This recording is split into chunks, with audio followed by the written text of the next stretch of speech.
মালয়েশিয়ায় নতুন করে কলিং ভিসায় ২৪ লাখের বেশি বিদেশি কর্মী নিয়োগের যে তথ্য বাংলাদেশের অধিকাংশ গণমাধ্যম প্রচার করেছে তা সঠিক নয় বলে জানিয়েছেন মালয়েশিয়ায় নিযুক্ত বাংলাদেশের হাই কমিশনার শামীম আহসান। স্থানীয় সময় সোমবার বিকেলে মালয়েশিয়া প্রবাসী সাংবাদিকদের সঙ্গে এক মতবিনিময় সভায় এ তথ্য জানান হাই কমিশনার।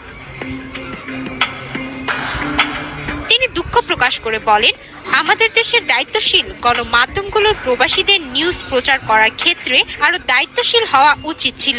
ভুল তথ্য প্রচার হওয়ায় অনেক সময় আমাদের স্বার্থ সংশ্লিষ্ট ব্যাপারগুলো বাধার সম্মুখীন হয়। দূতাবাসকে তাদের মন্ত্রণালয়গুলোর নানান প্রশ্নের মুখোমুখি হতে হয়।